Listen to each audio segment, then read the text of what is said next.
The next important term is the class of nanophase materials, and the phase which is being referred could be based on atomic order, in which case I would have terms like crystalline, quasi crystalline or amorphous nanophases, or it could be based on a property rather than a structural entity. And when I am talking about a property, I would be referring for instance to a magnetic phase, a ferroelectric phase or a conducting phase, which could be in the nanoscale. One example of such a nanophase material is shown here, which is a very interesting example, in which you see a sample of silicon nitride, which is actually a lutetium magnesium doped silicon nitride ceramic. And in this ceramic there are two parts which have lattice fringes, which are the what you might call the crystalline grain. So, this is a crystalline grain and there is another crystalline grain here. Between the two crystalline grains is a different kind of contrast, which is seen in a high resolution lattice fringe image in a transmission electron micrograph. And you can see that this kind of a contrast actually comes from a glassy material. The word glassy has been used instead of the word glass, because the structure of this what you might call the intergranular glassy film is slightly different from that of the bulk glass, which is typically found. And this differences is precisely coming because of the nanoscale confinement between the two grains, which is the grain 1, which is a crystalline grain of silicon nitride, and a grain 2, which is another crystalline grain of silicon nitride. So, therefore, it is the phase which is in between, which is of course, as we shall see later, will be called a one dimensional nanomaterial, or which has been constrained in one dimension. Therefore, there are two dimensions which are bulk, and in an alternate classification you could call it a two dimensional nanomaterial, is about 1.4 nanometers thick. On the other two dimensions, of course, it behaves, it is pretty long. That means, if I am talking about this is the x axis, it is pretty large. The axis going inside, which is the z axis, is also pretty large. Only in the y dimension, this is nanoscale, it is about 1.4 nanometer. Now, there are other examples, like for instance the theta double prime precipitate in an aluminum copper 4% copper alloy, which has been aged. That means, you do as we have seen before, you take a aluminum 4% copper alloy, solutionize it at high temperature, quench it to retain a supersaturated solid solution, and then when you age this alloy, you actually get initially a GP zone, which is itself a nanostructure or a nanophase, which is a copper rich zone in an aluminum copper matrix. Then you get these theta double prime and theta prime precipitates, and in the initial stages of their growth, these are actually in the nanoscale.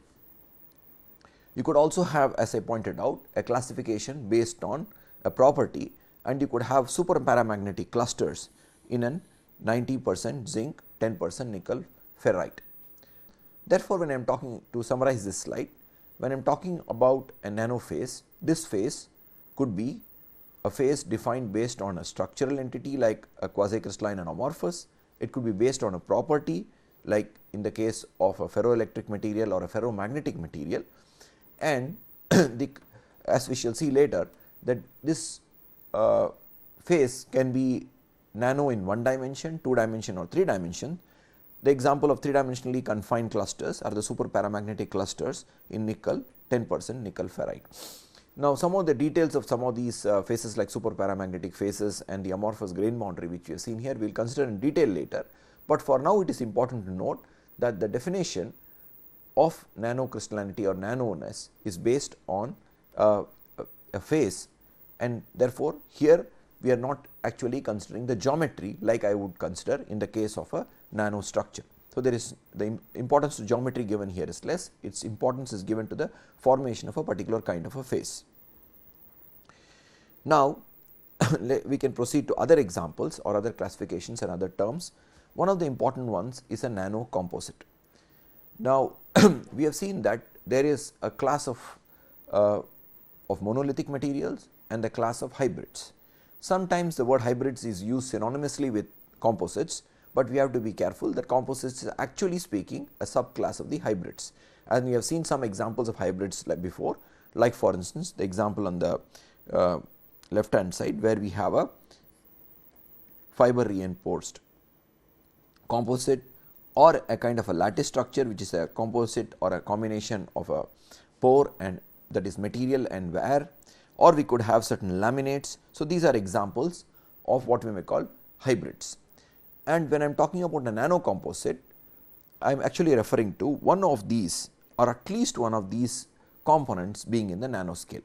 So, of course, all the components could be in nanoscale, but typically at least one of them has to be nano-sized for us to call this composite a nano composite.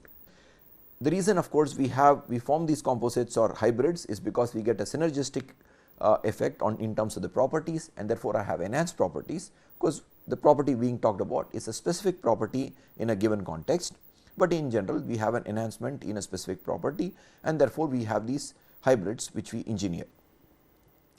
In the case of nano composites, of course, I could have, for instance, suppose I am talking about a reinforcement phase which is in the nanoscale. So, now in this whole composite, the matrix could be a bulk phase, which is the matrix here. The reinforcement could be in the nanoscale.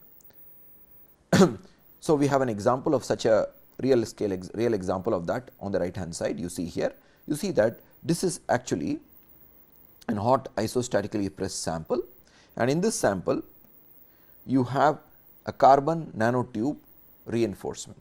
So, this is a ceramic alumina which has been reinforced with carbon nanotubes. Of course, the reason for doing such a reinforcement is because typically ceramics are brittle, they have a low fracture toughness, and when you reinforce it with carbon nanotubes, the toughness of the material increases. So, in this sample you can see that the carbon nanotube which is here, you can see certain regions where there are carbon nanotubes, you can see here, these are typically multi-walled carbon nanotubes, which is now reinforcing my matrix, which is now polycrystalline alumina. So, you can see the different grains of this is, for instance, one grain of alumina, this is another grain of alumina we can see here, and therefore, the carbon nanotube is, which is the nanoscale in this nanoscale structure in this whole composite, is actually reinforcing alumina. The alumina grain size, if you look at, it is typically of the order of microns.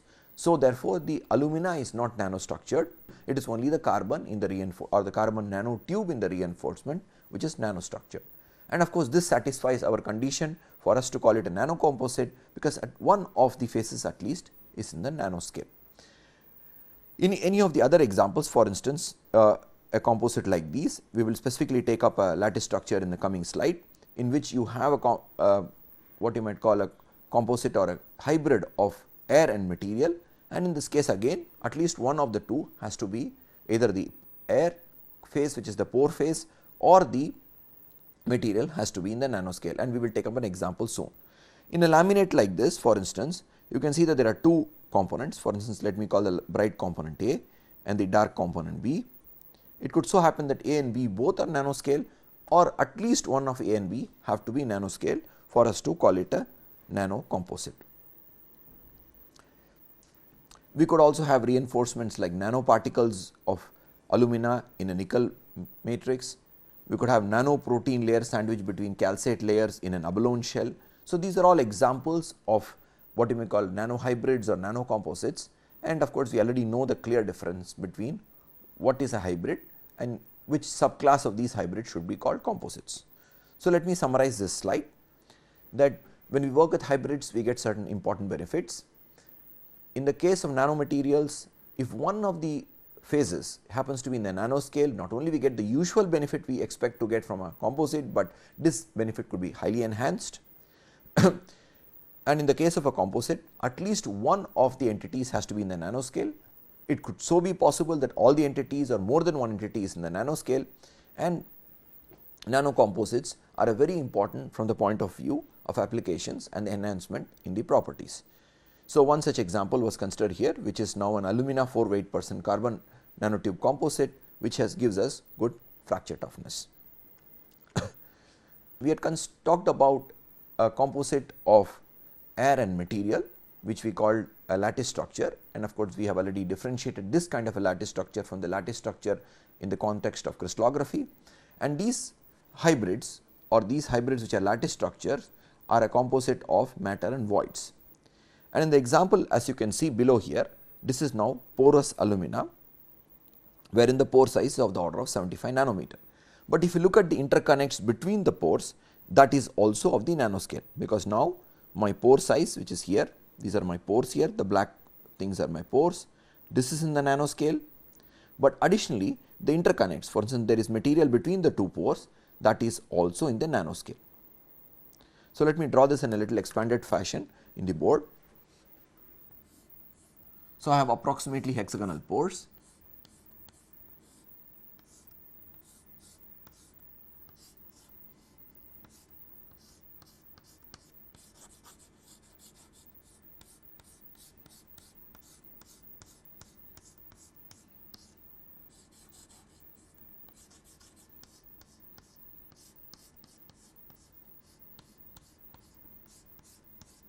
And this pore diameter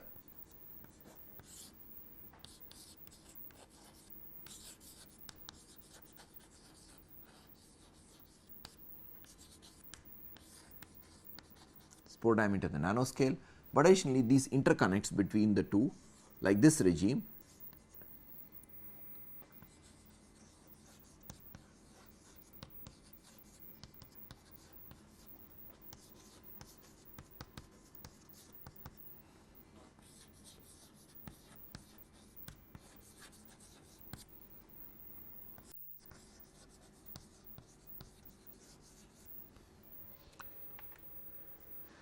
so these kind of materials wherein you have a pore and material, it can also be used for certain very special purposes, like for nanofiltration membrane to actually filter out bacteria from water. They may have other interesting uses, wherein the pore can actually be filled with other kind of metals and other kind of things, and of course, when you fill it with a metal, that would now be a composite with a metal with alumina and can no longer be called a lattice structure. Typically, one class of materials we exclude from this definition, and that class of materials typically, of course, we may want to, if intentionally done, it can also be included in the definition, is the fact that when you do a thermomechanical treatment, sometimes a few isolated pores may occur. So, this is actually a defect in a larger material. It has not been engineered to put these small pores in the material, and typically we do not include these pores into a nanoporous material.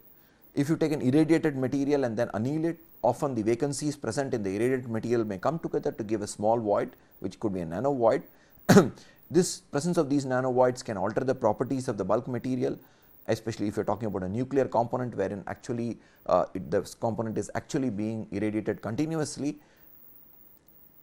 But this class of materials may not be called nanoporous materials, because it has not been engineered to put those pores in place. It has been coincidentally coming because of the what you may call irradiation treatment or certain kind of thermomechanical treatment. And but most of the structures, like suppose I am talking about zinc oxide layer having nanopores on membranes, or I am talking about the example which we considered below here, which is anodized aluminum oxide templates with hexagonal arrayed nanopores. These are all definitely nanoporous materials, and as we shall see later, that of course there could be some pores which are in the nanoscale, some pores could be larger in size, but and therefore such a material can be thought of as an hierarchical arrangement of pores.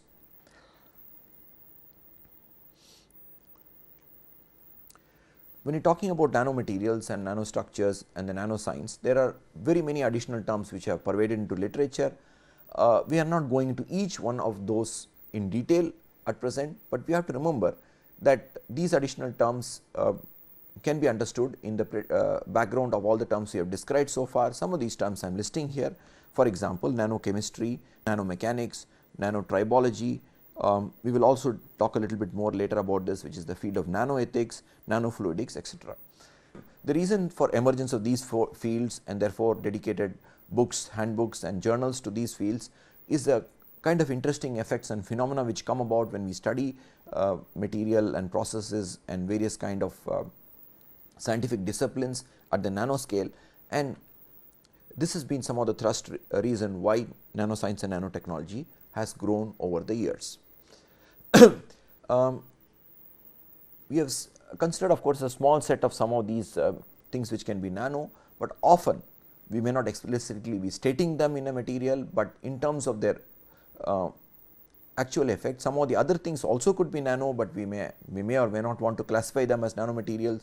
For instance, cracks in a material could be nano-sized, which we can call nano cracks.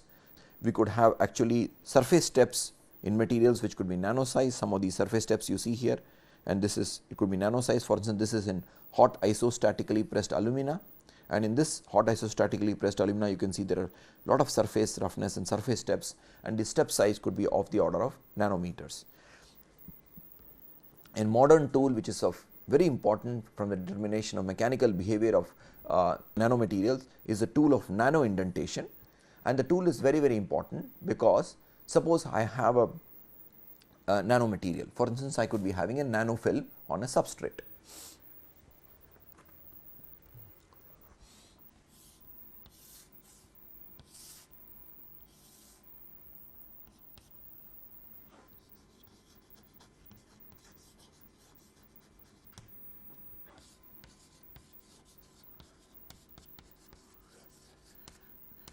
Now, suppose I want to determine the properties of the nanofilm selectively without actually taking into account the substrate effects. In such a case, the indentation obviously cannot pervade too much into the depth. So, typically I would like to keep my indentation less than half the distance of the thickness of the film. Therefore, I cannot use my bulk indenter. Suppose I put a bulk indenter, it may actually penetrate my sample into a lot of depth, which could be of the order of microns, and therefore, I will actually not be sampling only the nanofilm.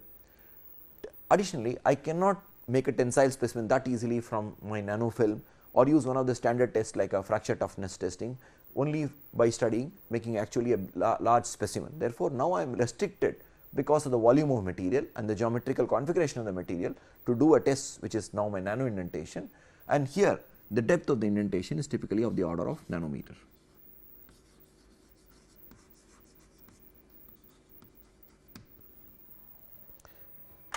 Hence, often in nanomaterials the testing technique is very much altered with respect to the bulk testing techniques, and often we have to come up with new standards for testing these materials.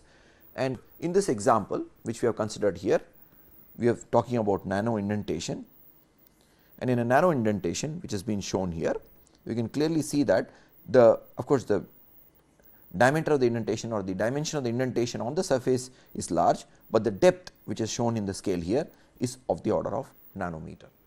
Therefore, you have an indentation depth which is of the order of nanometer, and this is, as I pointed out, very important powerful tool in the study of nanostructures, nanofilms, nano phase materials, etc. Another interesting example is shown here, which is now a zigzag spiral structure made of MgF2 on glass slide by a technique known as electron beam deposition.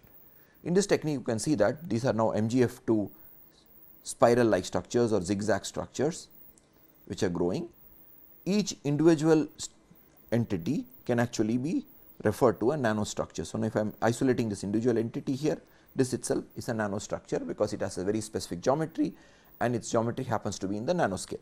Of course, as a whole now this combination can be called a nanomaterial now, and I may use some of the techniques, like for instance I could even, if this were not MgF2 but carbon nanotubes aligned grown, then I could actually do a compression test on the cylinder which is grown from such an aligned growth. And therefore, this is a very nice example of a totally different kind of a nanostructure as from what we have seen before, and also an aligned kind of a structure wherein there is a what you might call a correlation in the way the various what you call structures are grown. By changing the deposition condition and the way the angle to which the deposition is done and the angle at which the substrate is rotated, we can get very many interesting structures using this technique, and this is just one of the examples which we have shown here. So, when you are entering the nano world, there are very many more things which can be nano.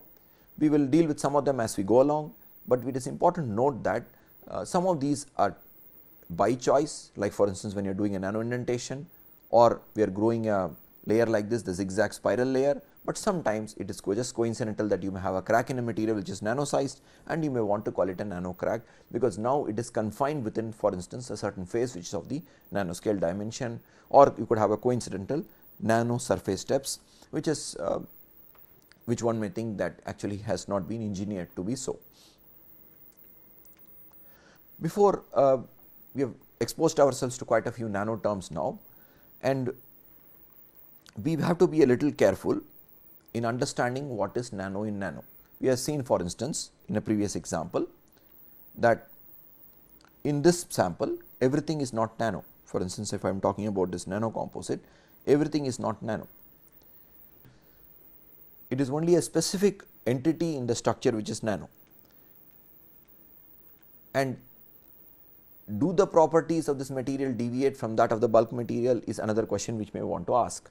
Therefore, we have to specifically ask ourselves what is nano in nano, because a nano prefix may often be attached to the entire material, we may call it a nanomaterial, but everything within the nanomaterial may not be nano, and it requires a little bit of attention to see what is nano and what kind of properties behave specially, which is warrants it a specific classification.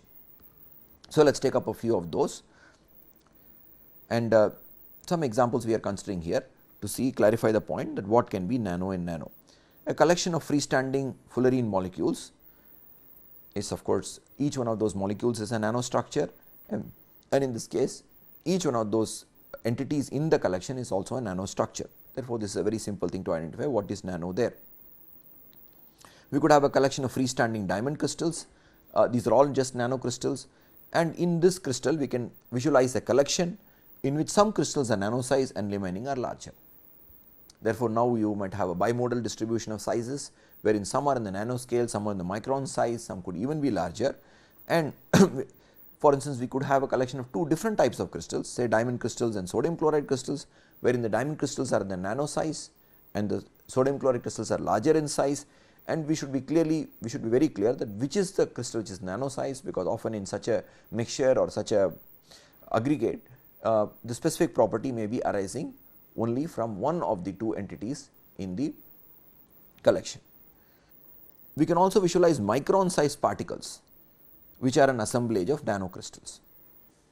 That means now my particle is not nano sized, but the particle itself consists of subunits which are nanocrystals, or of course, they could also be other kind of we have seen the nanocrystals separated by a nanoamorphous kind of a phase. So, that is another possibility, and the bonding of course between the nanocrystals could be weak or strong.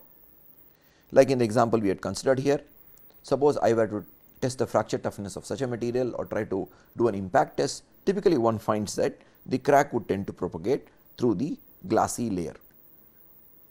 Or suppose I were subjecting this silicon nitride to creep test, then I would notice that the creep typically occurs by grain boundary sliding, wherein the glassy phase softens and actually you have a sliding. Therefore, when it comes to deformation of this material, it is not just the large volume fraction of material which is the crystalline grains which is determining the behavior of the material, but it is a small volume fraction of this nano size regime between the grains which is actually going to dominate the response of the material. Therefore, we have to be absolutely clear, even though the volume fraction of a nano phase or the volume fraction of the nanocrystal may be very small, its effect on properties could be extremely large.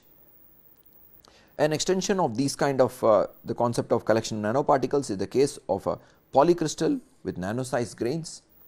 Here of course, the whole crystal could be of the order of millimeters. You could have a large polycrystal like our macroscopic copper wire, but the grain size could be of the order of nanometers, and typically you will be talking about 10 nanometers to 50 nanometers to even up to 100 nanometers.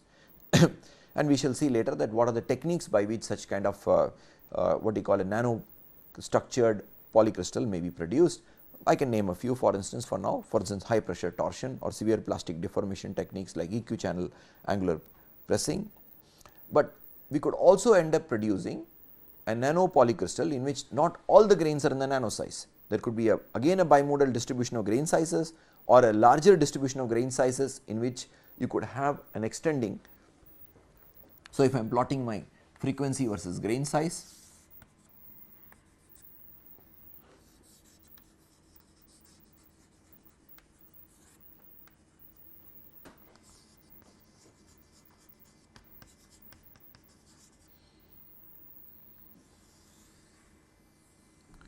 I may have some distribution like this, wherein this could be of course for instance 100 nanometers, and it could extend all the way up to say for instance a micron.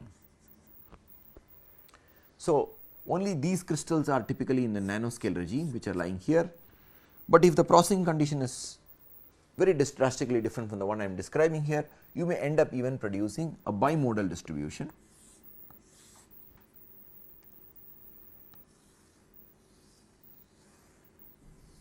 Wherein the crystals belonging to this could be in the nanometer regime, while this could be in the micron scale.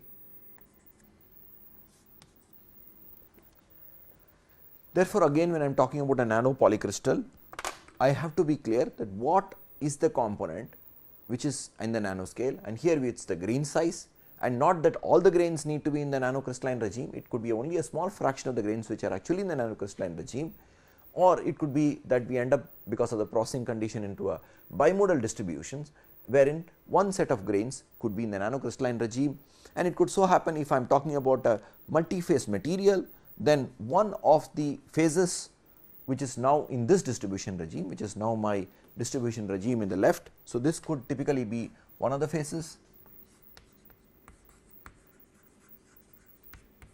and this could be the distribution which is coming from phase B. So, all these are possibilities, and as long as I understand that which entity in this collection is in the nanoscale, I am pretty much safe, because I know now that if I am talking about certain enhancement in properties or a change in properties, where is that coming from. We can also, we have already considered this, we talked about the case of nanostructures or nanocrystals embedded in a matrix. The matrix itself may be amorphous, or could be polycrystalline, or could even be a single crystal. So, these are possibilities for the matrix, and the second embedded phase could be the nano phase. For instance, only the second entity is nano sized and not all the components. We can also think of a construct of a material which is nanostructured embedded in a nanopolycrystal, as we had visualized earlier. So, we have three possibilities when you are talking about a composite. For instance, we could have a nanopolycrystal in which there is a nano scale, for instance a nanotube reinforcement. We could think of a multi-phase polycrystal in which one of the phases is in the nanoscale and additionally the reinforcement in the nanoscale, and many other such possibilities which exist, and we have to be absolutely clear here again that which of that which is being nanoscale, though we may end up using a common nice terminology for this whole kind, all these class of materials, and call it all nanomaterials. So, we should not get confused that even though we are calling all of them nanomaterials, not all is nano in such a material. Another example would be some domains in a ferromagnetic material could be nanometer size range. There could be other domains which are extremely large in the micron scale, but typically we have noted that even in a large domain sized material, we could have domain walls which are typically called the block walls, which have a diameter of about 100 atomic diameters wide, and therefore they are in the nanoscale. So, even if we had a ferromagnetic material whose grain size was in the microns, whose domain size is also in the microns, but we could have these block walls which is in the nanometer length scale. Additionally, of course, we could have, for instance, surface domains in a ferromagnetic material which are small in size, but other domains within the bulk of the material could actually be large in size. Therefore, again in this ferromagnetic material not everything is in the nanoscale. We already seen the example of a pore size in a lattice structure which is in the nanoscale, which was the specific example we saw. The micrograph was the anodic aluminum oxide template, which as I told you can be used to actually do further processing and embed lot of and use them for making metallic nanowires. So, that is a very nice starting point for further processing, but it itself actually said is a nanoporous material. We could think of micelles, a collection of hydrophobic heads and hydrophilic tails, and this each one of this itself is a molecular chain, and this is aligned as a sphere with the hydrophobic ends merging in a central cluster with the tails dangling out. Because now suppose I were to disperse these micelles into water, then the hydrophobic ends would tend to cluster together, and this cluster could be in the nanoscale. Okay. And of course, the components there are these molecular chains, and these molecular chains themselves are of course could be of the nanometer length scale. There are very many entities we already seen of biological origin, like the DNA and the nucleus of a cell, which could be of the order of 2 to 3 nanometers.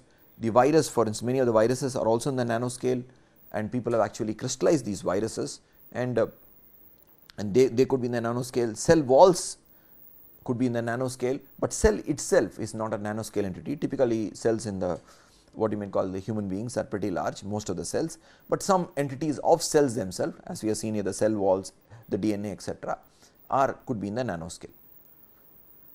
And of course, biology is abound with many more examples wherein you have the nanoscale present, and nature has been always been benefiting from the use of nanoscale materials, the nanoscale structures and various phenomena which are very much altered at the nanoscale. Typically, if you look at a cell wall of an animal cell, it is actually made of a kind of an protein which would actually be like having a consistency of that of oil or a thick oil. But in the nanoscale, these become very viscous and actually can perform the role of a cell wall, which now of course regulates the entire functioning of the cell. There could be also structures like the core shell nanostructures, and I will draw you one of those. We could have other geometrical entities like nanoflowers, nanosprings, nanorods, quantum dots, etc., which are also nanostructures. And in these things, of course, all the entities we are talking about could be in the nanoscale. In a core shell structure, for instance, the entire core shell, so this is what I call the core and this is my shell, and this entire length scale could be of the order of nanometers. Now, of course, the reason for engineering core shells we will see later, but sometimes it's unavoidable because you have a core of a metal, then this metal may get oxidized and therefore you have a shell around it, and of course, this oxidized core shell structure may itself provide you a lot of interesting properties and we may want to study them. An interesting point to be noted here, which we will talk about also in the coming slides, is the fact that the structure cannot be nanometer. Important class and it is very different, and because now we are not talking about a nanostructure in the classical sense of the word, that the scale of the structure is not in the nanoscale, but the response of the material to a certain kind of a stimulus could actually be occurring in the nanoscale. So, this is very different from what we have been talking so far.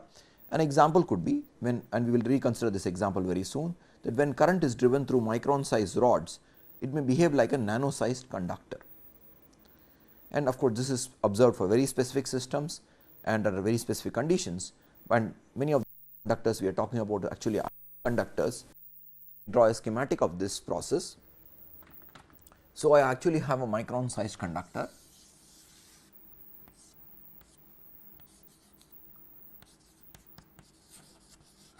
But when I am trying to drive, for instance, suppose let me draw a picture of this. In terms of this, now I have a rod, and rod which is now micron sized, in which I am trying to drive current.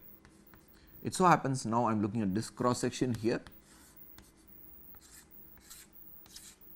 and I am trying to drive current through this cross section. It ends up sometime that the region through which the current actually passes could be nanometer sized. And in specific structures, the current I am talking about could actually be a ionic current and not an electronic current. And more easily tangible example is the one which we may consider next. Like for instance, suppose I am driving through a normal conductor alternating current, and if I suppose keep on increasing the frequency, then we know that even when alternating current is not carried throughout the conductor, most of the current density is on the outer region of the conductor, which is called the skin of the conductor. As you increase the frequency, the skin depth keeps on coming down, and when you reach very high frequencies of the order of gigahertz, of course, maintaining this kind of high frequency current without the current conductor becoming a very effective radiator is a challenge in itself, but we are not concerned about that now. So, the point is that suppose we have a very high current being driven through this normal conductor, then you would notice that when this frequency reaches about gigahertz, the skin depth can come down to about a few hundred nanometers. Therefore, you can see here the conductor itself is not nanoscale. The frequency of course is of the order of gigahertz, but the effective region through which the electricity is being conducted is of the order of nanoscale, and this is actually the inverse of this kind of a conduction where the core is conducting. Here the shell is actually conducting, because now I am talking about alternating current through a conductor, and it could so happen. So, effectively of course, this is not to scale. You may notice that this conductor could even be of the order of millimeters, but the region which is now my skin depth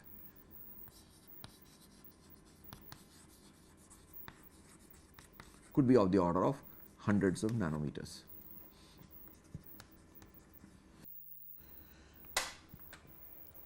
So, clearly here there is no nanostructure in the problem. There is the conductor itself we consider is uniform in composition, we consider the grain size to be of the order of microns, therefore, there is no nano scale entity involved in the conductor.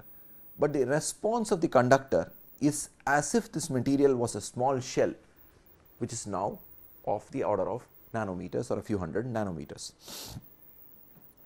Therefore, these we will take up a little more, we will talk a little more about these kind of aspects in the coming slides, but it is very interesting to note that as we are ultimately interested in the properties of the material which is coming out, even if the structure or the material or any of the subcomponents may not be of the nanoscale, but the response of the material could often turn out to be in the nanoscale. In such kind of materials, we should of course classify them separately and also deal with them separately, but also but keep an eye towards these, because now I do not have to engineer my nanostructure, but my response comes out in the nanoscale.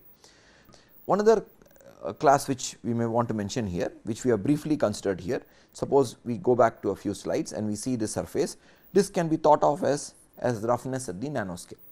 Here of course, this surface roughness has not been engineered to be in the nanoscale, they just turn out to be in the nanoscale, but it may so happen that we will take up one important example of this kind of a surface roughness in a very specific context, but this surface roughness it can be. So, this is not the bulk of the material in the nanoscale, this is not any structure within the material which is in the nanoscale, it is just the surface roughness which is nano, and this nanoscale surface roughness may actually influence the properties of the material in a very profound way. And one such example would actually be, for instance, the lotus leaf, wherein we get a property known as super hydrophobicity, which we will take up in a little more detail now and much more detail later. We have already integrated residual stress into the definition of what you may call the microstructure, and microstructure is what is going to determine my microstructure sensitive properties. Therefore, I want to engineer my microstructure. If you talk about residual stress, then residual stress itself could be present in a nanoscale. For instance, when I am solidification of a liquid glass could be carried out in such a fashion that the compressive region on the surface of glass could be of the order of few hundreds of nanometers. Here of course, the glass itself is a macroscopic glass. Of course, the glass could have small clusters or regions which are slightly crystalline, which is called the short range order, but we are not concerned about that, but we are concerned about the fact that the residual stress on the surface is nanoscale. Epitaxial films, and we have seen example of such an example before, could have a thickness of few hundred nanometers, and the compressive and tensile regions again therefore are of the order of nanometers. So, therefore, this is now for instance a material in which the residual stress is in the nanoscale. The part of the residual stress which is in the film, which is now my film is here, is expected to be in the nanoscale, because the structural entity itself is in the nanoscale. But suppose I look at my substrate is a bulk substrate, it could have a thickness of the order of millimeters, but you notice that the effective region of residual stress in the substrate is very limited and is the order of nanometers. The region, as you can see, much below the substrate, if we go down in depth more than say for instance 5 nanometer or 10 nanometer or 20 nanometer, then the residual stress becomes very small in magnitude, and therefore, my effective region of residual stress in the substrate is of the order of few nanometers. The film is uniformly strained, that means it is now the residual stress is basically nano in this dimension, in the other dimension it is not nano. But if you look at the substrate is bulk in both, structurally bulk in say for instance could be bulk in all the 3 dimensions. So, suppose I am talking about the z direction, the x direction and the x direction and the y direction, all 3 are bulk, but the effective region of residual stresses is nanoscale in all 3 dimensions, because now it does not extend too much from the free surface here. So, this is my free surface, it does not extend too much from the free surface, it does not extend too much in the depth, of course, the 3rd dimension it can be a little extended. So, now we are talking about regions in a material having residual stress in the nanoscale. So, and this is clearly not a structural entity, it is, as you can see, residual stress, it is not one of those classical things we have been, which has talked in textbooks to be of the nanoscale, but residual stress in the nanoscale can have very profound influence on the properties. For instance, the stress in the film can be engineered to as well as near the band gap in a material. Therefore, this residual stress is very, very important in terms of the application point of view, because now we are using the residual stress and the resulting strain to actually engineer the band gap. So this kind of a definition of a nano is very different from the definition of nano based on a structural entity. So far we have talked a lot about nano, and we have been using the phrase called bulk very frequently. And often you would come across terms like bulk nanostructured materials. This seems what you might call an oxymoron, wherein we are also talking about bulk, we are also talking about nano in the very same phrase. So what does such a term mean? And more importantly, what is meant by bulk? What is bulk in bulk? Like we ask the question ourselves, what is nano in nano? We have to ask ourselves the question, what is bulk in bulk? How do we going to define bulk? And how do we address such kind of contradictory terms, like there are apparent contradiction in the definition, like a bulk nanostructured material. So, and the second question we would like to ask ourselves is that what are bulk properties? And this is a very, very important, because if we do not understand what are bulk properties, then we are not going to understand how the properties are going to change when there is a nanoscale confinement. So, these two are very, very interrelated questions. So, let us start with the question, what are nanostructured materials? What is implied by this phrase is that material under consideration is bulk. That means it has got a tangible size, typically say greater than 1 millimeter. Of course, a human eye has a resolution of about 0.1 millimeter, therefore, anything more than say 0.1 millimeter we can see, and therefore, we can call it a tangible material. But there is some unit within the material which is in the nanoscale. That is what is implied by calling it a bulk nanostructured material. For instance, we could consider a copper wire which is 2 millimeter in diameter, whose grain size is of the order of 100 nanometer. So, this would qualify to be a bulk nanostructured material. And often there are other additional terms by which these bulk nanostructured materials are described. A few of those are nanostructured materials, nanophase materials, nanocrystalline materials, and all of these, when we are using these kind of word materials along with it, what we are referring to is the fact that actually the end product of all this is a tangible material, usually that is the implication, and there is some component within the material which is what we might call nanostructure. A more important question in this context of bulk is what are bulk properties, and we will also take up later on that what is a bulk dimension. So, that another question we will ask ourselves later, but for now we will ask the question, what are bulk properties? As we have noted, some properties can change drastically when a relevant dimension in the material is reduced to the nanoscale. On the contrary, bulk materials of different sizes, for instance 1 centimeter cubical copper block or a 1 meter copper sphere, the properties are not size dependent. So, what we are talking about is as a bulk material now is a material whose properties are not going to change with size. Suppose I am measuring the hardness or the tensile strength of a 1 centimeter copper block. I make a specimen out of a 1 centimeter copper block and measure its tensile strength or the yield strength. I would find that it has a certain value. Now, I take a much larger material, for instance 1 meter copper rod, and then make a tensile specimen and test its yield stress. It is expected to be very, very close to what I observed in the case of a 1 centimeter copper specimen. So, these are all called bulk materials, and therefore, the properties do not change as we go, even for instance 1 or 2 orders of magnitude in size. But this is not the case when we go to nanoscale, right. This is why this is what makes study of nanomaterials interesting. However, we should note that many of the properties may show bulk like behavior even when the relevant dimension is reduced to the nanoscale. That means, I have gone down structurally to the nano dimension.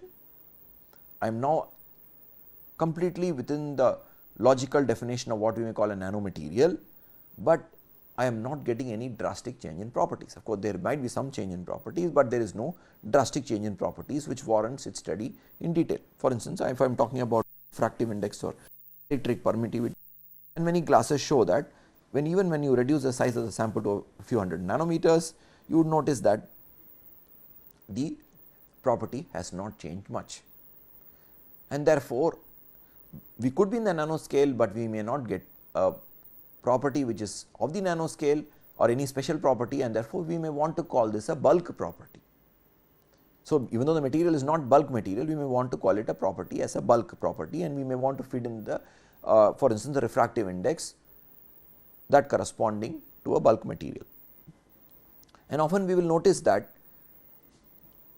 the physics describing the bulk system, which includes of course the equations which arise from the physics, may be applicable to the small scale system as well.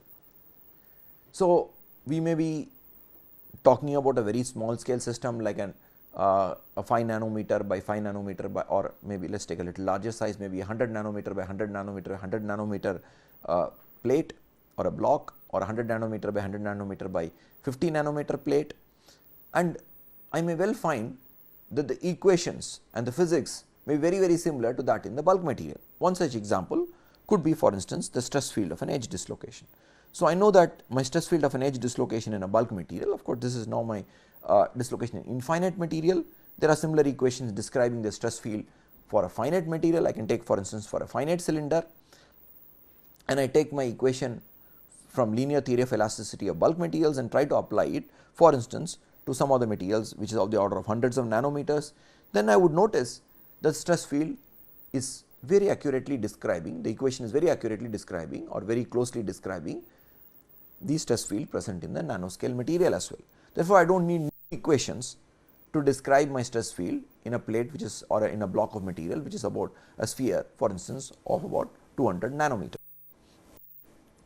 I have to make sure that I do not put my dislocation very close to the surface of this sphere, and as long as I am reasonably safely away from the surface of the sphere, I would notice that my equations, which are applicable actually only to bulk materials, can reasonably give me a good approximation or a good estimate of the stress field in the case of a nanomaterial. And of course, we have already described an effect which is exactly opposite of this one. And what is this effect we are describing here? We are describing a structure which is in the nanoscale, but the property as if it is bulk. The opposite of this would be a macro scale material, but property in the nanoscale, and that we have already done, for instance, in the case of a skin effect, when very high frequency alternating current is passed through this bulk wire. So, if I were to summarize this slide, that what are bulk properties, the important take home message from this slide is that I may actually in many cases be doing or trying to study nanomaterials. Of course, there are important new effects which may come, important new effects which may come purely from the geometry of the nanomaterial, etc. But many a times I may notice that I can actually get away by using the equations, the physics and the properties which are used in bulk materials. So, and this may be a very good approximation, and this in some sense eases my calculations done on these nanostructured materials or the nanoscale materials. And so, both are possible. We have a bulk material with a nanoscale response and nanomaterial with bulk like response. So, these both are possible, and we should of course be careful with respect to each one of the properties, that which property I am having in mind, which property gets drastically changed when I go to the nanoscale, which other property remains bulk like, that is of course I have to keep in mind.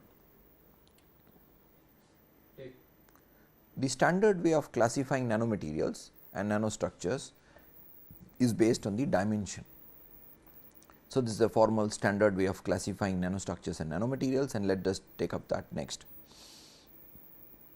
Nanomaterials can be classified based on the dimension of the entity which is nanosized. To import special properties to a component or material, all parts of the material need not be nanosized. Additionally, the parts need not be nanosized in all three dimensions. Of course, at least one of the parts has to be nanosized in one dimension. So, suppose I have a material, I have to have at least one part of the whole system, and it has to at least be nanosized in one dimension in order to impart typically a special property, or at least classify it into the class which is called nanostructured materials and nanomaterials. Otherwise, we would not be wanting to include it in a topic like nanostructured materials. Okay. The next we will consider the classification based on the dimension of a nano entity. There are two ways of looking at dimensionality of a nano entity. One is either I look at the dimension which is micro sized or the large sized, or I look at the number of dimensions which are nano sized. So, let me take up the next slide. So, for instance, suppose I have a sphere which is now the number of bulk dimensions is 0, but it is nanoscale in all 3 dimensions. In a typical classification, this would be called a 0 dimensional nanostructure. Though I am calling it a 0 dimensional nanostructure, what is meant is that the number of bulk dimensions is 0, and it is not meant that all the nano dimensions is 0. So, this is a typical classification, but of course, if somebody especially wants to say that, he can say it has got 3 nano dimensions. If to be very specific, that actually he is talking about the number of nano dimensions and not about the number of bulk dimensions. And examples of this we already seen, like for instance nanocrystals of gold. If I am, and very small versions of these, for instance sometime are called quantum dots, wherein you can think of not only that all the 3 dimensions are nanoscale, but this is typically less than about 10 nanometers. Such a thing could also be called a quantum dot. If I am talking about only one dimension which is bulk, which can happen in the case of for instance a nanocylinder, of course, the geometry could be different from that of a cylinder. It could be a hollow cylinder, it could be a square cross section tube, it could be a square cross section prism, but at least one of the dimension or one dimension is bulk, the remaining 2 dimensions are in the nanoscales, and based on geometry I could call it nanowire, nanorods, nanotubes, etc. And a nice example of this would be the carbon nanotube. So, here in this case we are talking about, so the only nano dimension, the only bulk dimension is this dimension. A little word of caution is required here. Sometimes we may be calling for instance a carbon nanotube as a one dimensional nanocrystal or a one dimensional nanostructure. It may so be that the dimension we are talking about could be a few nanometers, and therefore, we need to call it a one dimensional nano structure, but the larger dimension, which is the dimension of the length, could also be in the nanoscale. For instance, it could be the length of the carbon nanotube could be a few hundred nanometers. It may not be much larger than this, it could be 50 nanometers if it is a short length carbon nanotube. Even though now in some sense all the 3 dimensions are in the nanoscale, we typically classify it under the what you might call the one dimensional nanostructures. We could have further 2 of the dimensions being bulk, like this example of the plate shown here. So, this dimension is bulk, and additionally this dimension is bulk, and it is nano in the 3rd dimension. We already seen examples of this, for instance the epitaxial films we considered with respect to stresses, they are typically having this geometry, wherein only one of the dimensions in the nanoscale and 2 of the dimensions are bulk, and such a thing would either be called a nano layer or a nanofilm.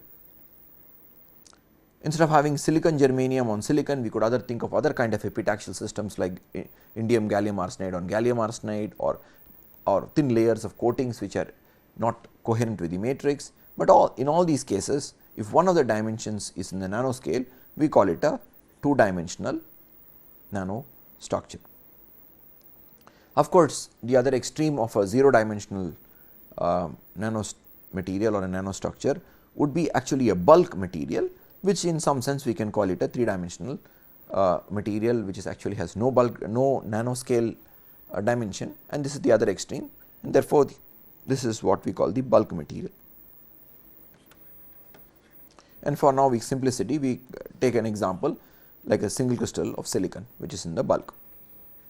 So, let us summarize what we mean, this because this is the most standard way of classifying nanostructures is based on the dimension of the nanostructure, and therefore, we could have nanostructures which is bulk in 0 dimensions, bulk in 1 dimension, or bulk in 2 dimensions, and correspondingly you will have 3 nano dimensions, 2 nano dimensions, or 1 nano dimension. And therefore, if I at least have 1 nano dimension in the whole system, then I would be logical in calling it a nanostructure or a nanostructured material. When you talk about the dimensionality, a further question needs to be asked, that what is the dimensionality of a system, or in other words, how many dimensions does an object have. So, again we go back to what we might call a real physical perspective on this problem, and this is very important to consider, because often we may have a 3 dimensional object, but the relevant dimensions just may be 2. So, this is an important question we will ask.